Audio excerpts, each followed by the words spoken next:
What will you do when your money works for you?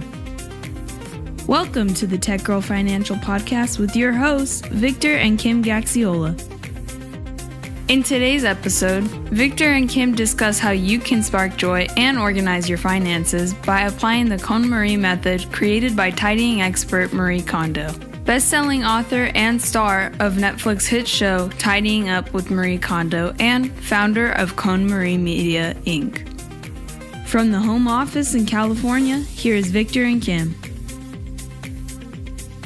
Welcome back to the Tech Girl Financial Podcast. Hey, Kim, we're back. We're back. Different topic. Yeah, after I think a very successful podcast series, which is the Breaking Money Silence podcast series, it's nice to kind of shift gears, isn't it? It is. For those of you who are familiar with the last couple of podcasts that we did, it was based on Kathleen Byrne Kingsbury's book, Breaking Money Silence. And I just wanted to let everybody know that you can actually find all of those programs now on our webpage under the Smart Learning Library. So we have a dedicated page that has all 4 podcasts all in one place. You can listen to the show there, as well as get any of the highlights as it relates to that program. You can also ask us a question from that page or reach out to us if you want to get together. Sounds good. So today's topic is KonMari Your Finances, and it's based on the tidying expert, Marie Kondo, who is a best-selling author and star of the Netflix hit show, Tidying Up with Marie Kondo, also founder of the KonMari Media, Inc., and someone who got a lot of popularity lately. So I know you were a big fan. I am. And my drawers are thanking me, and my closet is thanking me. So I'm really excited about what she's doing. She's the first person to motivate me to fold clothes well. So if you're unfamiliar with the program, it is she wrote a book. It was a #1 New York Times bestseller book called The Life-Changing Magic of Tidying Up.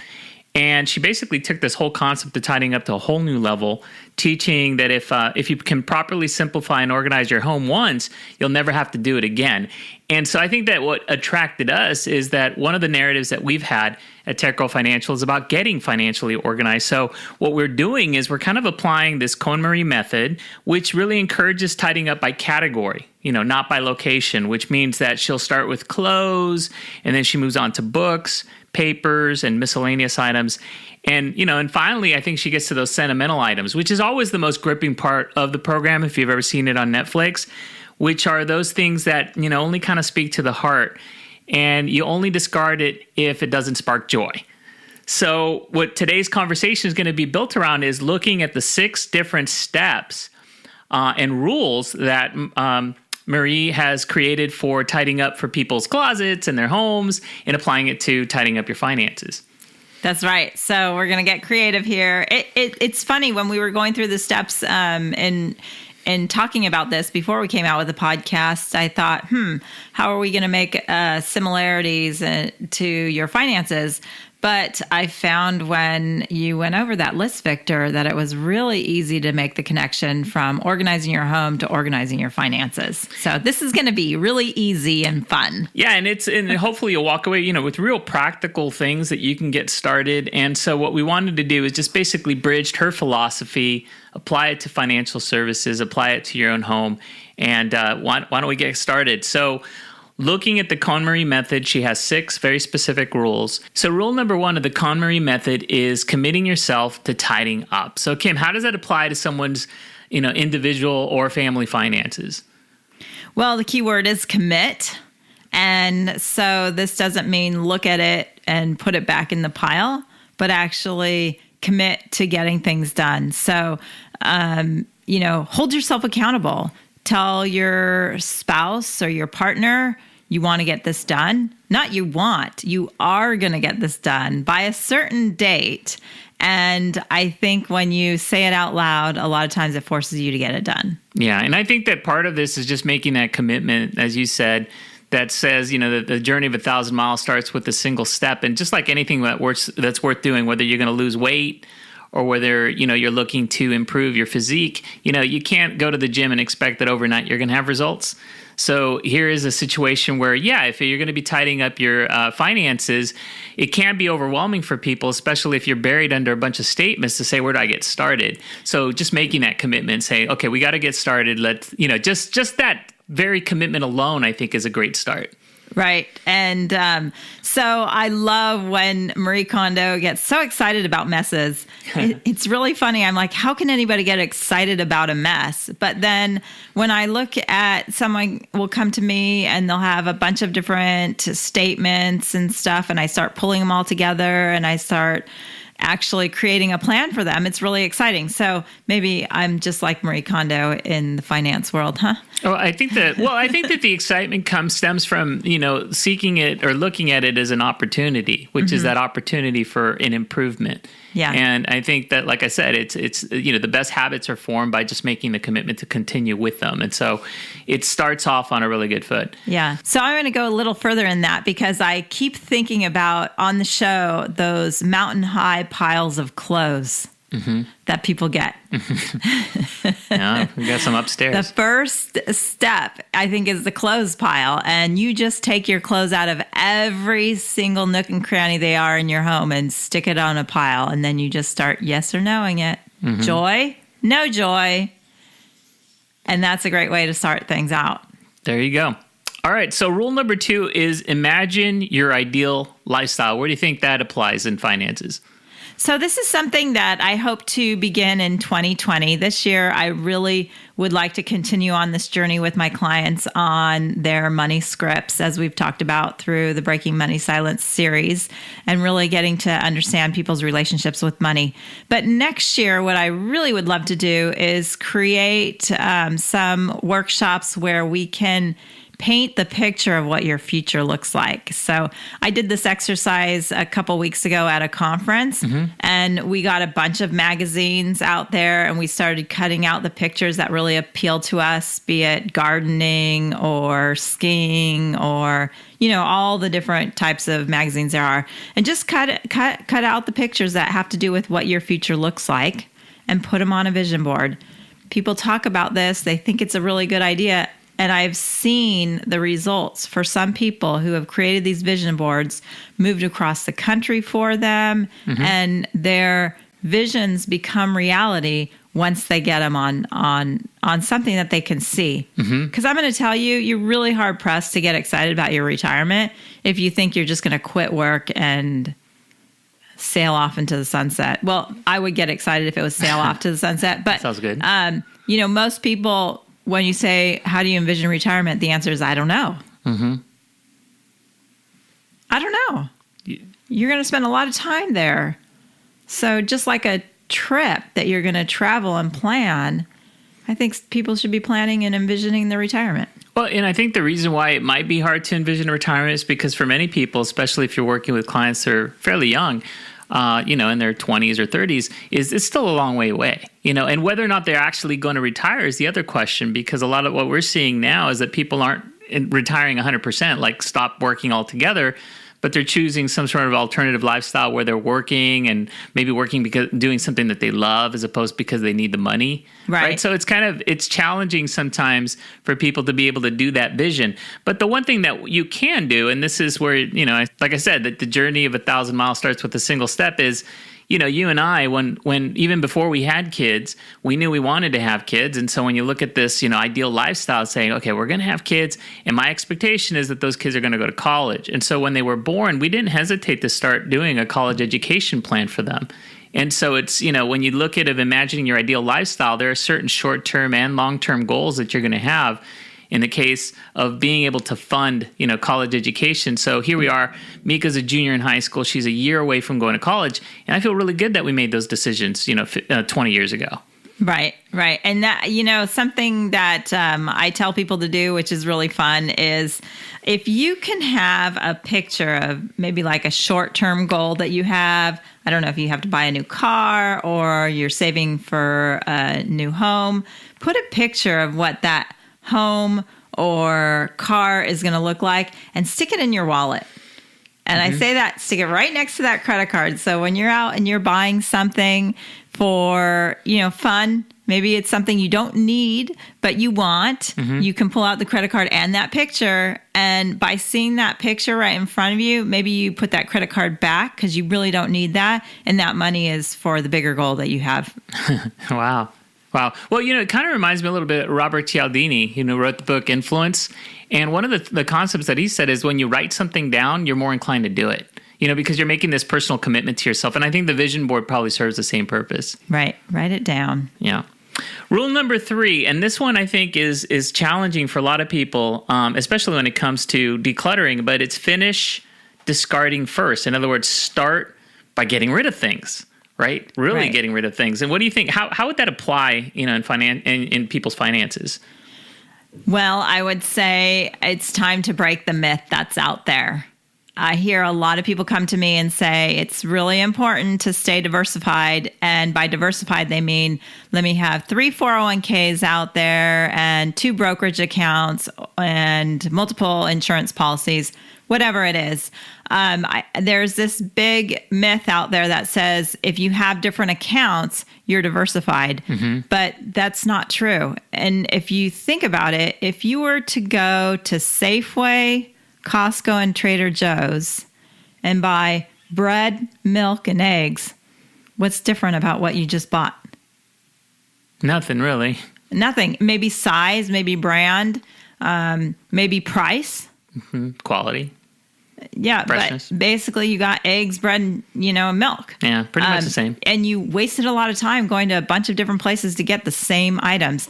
And that's what I think it is when people, that's the same thing when you have multiple brokerage accounts because you think you're being diversified.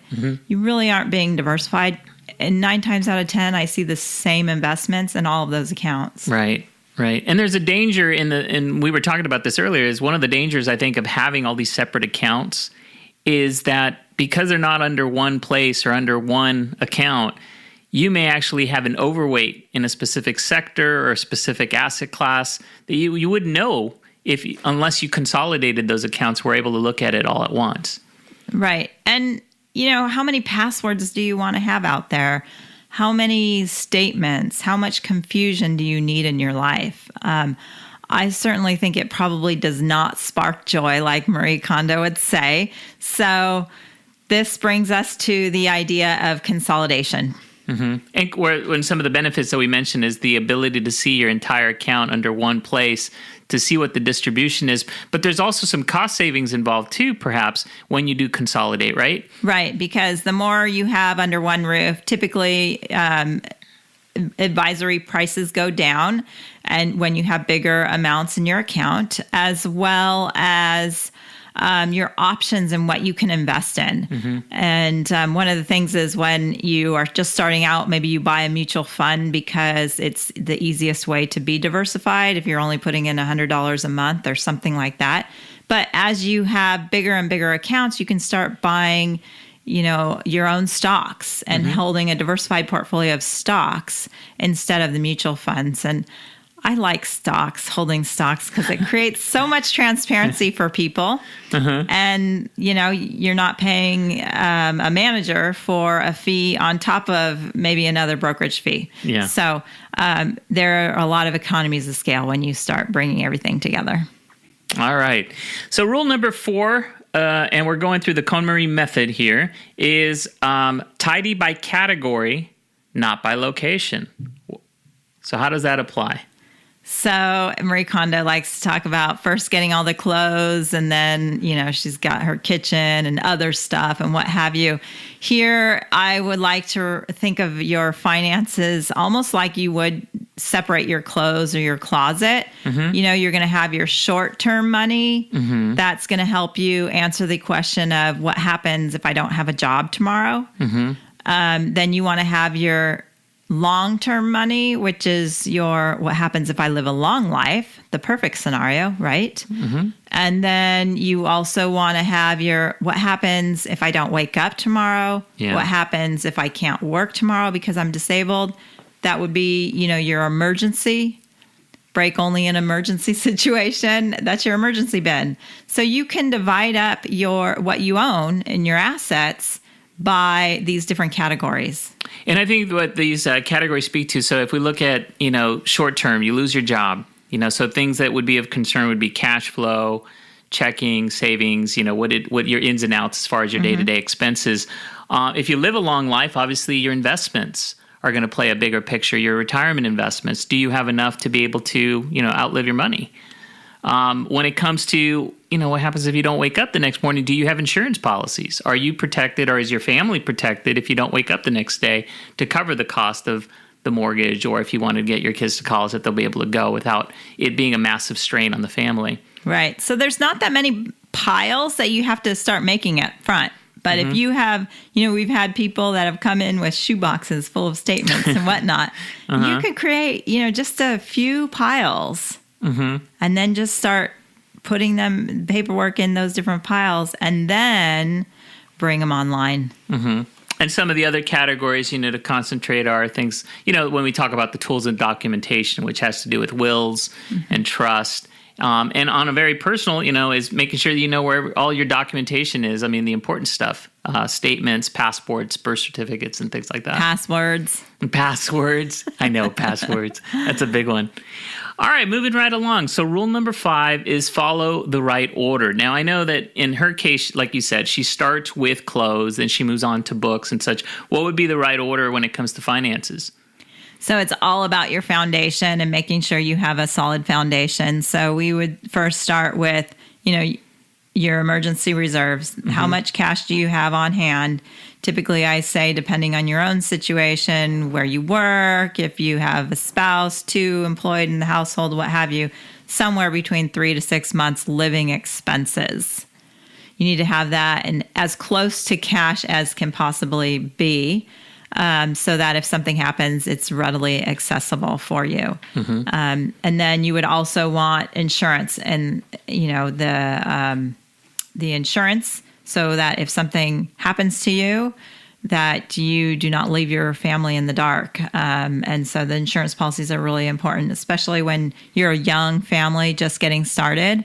That's really crucial to keep your family, solid. Rock solid foundation financially.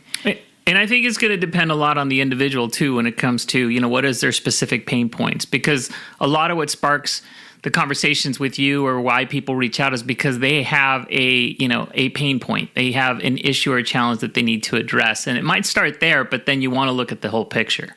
Right. And, I would tell a lot of people, too, I work with a lot of women in tech, and they're always looking at their career and how they can move forward in their career. Sometimes they're not happy where they are at their current position. And I always say, you have so much power in negotiating if your finances are under control. Because rule number 1 in negotiation is be able to walk away. All right. And then the final rule, Kim, is rule number 6, which is ask yourself if it sparks joy. And so at the very end, in this case, you're holding on to those sentimental items and such, and you really want it to speak to the heart and say, I only want to discard the things that don't spark joy. But when it comes to finances, how would we define, asking yourself, does this spark joy? Wow. There's so many ways to answer this question. It's fun. So I can say just on a daily basis, having so many passwords, so many counts and statements to keep up with truly probably does not spark any joy because it's just complicated. Sparks stress. Right? So keep it simple. KISS. And that's how I think you can start to spark joy. But then also making sure that your finances have goals that are related to your values. What do you value in life? Do you want a big home because you love to entertain and have guests over and that's your biggest way to show love and build many memories? Then great. Then you're working towards your values. Us, I think we love to travel. And so maybe we'll skimp more at the house and put more into our vacations because that's where we spark joy. So being able to tie values to how you spend money is so important. On the website for the KonMari Method, it says this, and I'll quote it. It says, people around the world have been drawn to this philosophy not only due to its effectiveness, but also because it places great importance on being mindful, introspective, and forward-looking. And so the one thing that you just said, which really kind of touches with me, is this whole idea of, thinking about why are we doing this? Why are we saving what we're saving? Why are we, what is that vision for retirement? And a lot of it has to come with, creating like the vision board again of what does the future look like? Whether the future is for us, you and I, the future for our kids, the future for our grandkids. And so a lot of this is really creating a picture, a scenario for the future. Right. I think the words financial independence or financial happiness these are words that are pretty big out there right now. And to me, what that means is you're no longer having to go in and work for that paycheck because you desperately need that money. Mm-hmm. You're working or you're volunteering. You're doing what you want to do, and you have independence because you're financially rock solid. So if you're a fan of tidying up with Marie Kondo and you understand, the 6 different rules that we outlined, and, I think we did a pretty good job of like translating it to people's personal finances. But you're curious about how this might apply to your situation. We do have a number of resources that we wanted to bring to your attention. So the first resource really has to do, and we've talked about this in previous programs, is this amazing and outstanding financial software that we now have, this financial planning software that allows you to be able to take in, all this data and all this information, a lot of the statements, a lot of the things that you might be having lying around, putting it into a centralized database, and then from there, being able to see it in one place through a dashboard. So Kim, do you want to share a little bit about how you use it with your clients? Yeah, I like to think of it as the financial dashboard is almost like Waze, our financial Waze system. So, people are using Waze nowadays just to understand how much traffic they're going to have on their way home from work. And I think our dashboard does a good job of that too. Once we've got all the data in there, we can see how long it's going to take you to reach the goals that you want to achieve. And, when things come up, temptations or job opportunities or whatever, when you say yes or no to those opportunities, what else are you saying yes or no to? Because, again, every yes is a no to something else. And every no is a yes to something else. So I know I always say that to people and people laugh at it, but I think it's really much easier than accounting and understanding that, time is a limited resource, money is a limited resource. And so we have to understand when we make choices, what consequences are there. We have, and if you're curious about this, financial planning software and you'd like to see a demonstrated video that we actually just recently put a 10-minute video on our YouTube channel, which where Kim actually goes through a hypothetical situation where she shares Jeremy and Lori Esposito's story and goes ahead and kind of maps out a scenario for them. So you can actually see how this financial software works. And I think where it works really well is when people need to make a decision. So if you've got all their data in the system, in the financial planning software, and the person's just trying to make a decision, should I buy a second home or should I rent? Can I afford, a new car or should I lease a car? That you can run these different scenarios to be able to answer those questions and see how it might affect their other plans, whether it's for retirement savings or if it's for college education savings. Yeah, that's right. It's so cool. I have so much fun playing with it. I also encourage you, if you want to check out, we also on YouTube channel, we have a video on a presentation called Are We There Yet?, which we recorded tail end of last year, which has a lot more information, goes into a little bit of detail about getting financially organized, built into a bigger ecosystem, which is developing that personal roadmap. So we encourage you to take a look at those. We'll include the links on the show notes. So if you are listening to this on iTunes or if you're walking the dog or driving your car and obviously you can't see these things, the links will be there for you to be able to check out and will also be available on our website. Sounds good. So that is our episode on how to KonMari your finances using the philosophies created by Marie Kondo, who's a tidying expert. That's so cool. That's her title. She's a tidying expert, right? She started doing it out of college when she was 19 in Japan. Wow. Yeah. So it's pretty awesome. And one last thing about what she does, I will just say, is that she wants everything to be visible. Mm-hmm. Mm-hmm. And so, again, on our dashboard and whatever we do when we're organizing, make it easy to see everything in one place. Absolutely. Good call. So in our next episode, we're getting a lot of feedback about having a need for financial literacy specifically for kids. And so on our next episode, we're going to have a very special guest who's going to come talk about what he's doing to help expand financial literacy in our communities. So look out for that podcast episode. But we want to thank all of you once again for listening, for sharing, for commenting, and for being part of the Tech Girl Financial community. And we encourage you to subscribe to the podcast, share it with your friends, and don't be afraid to ask questions. You can either send me an email at victor@techgirlfinancial.com, or if you're using Twitter, use hashtag AskTGF. So once again, I'm Victor Gaxiola. And I'm Kim Gaxiola. And just remember, what will you do when your money works for you? We'll see you next time.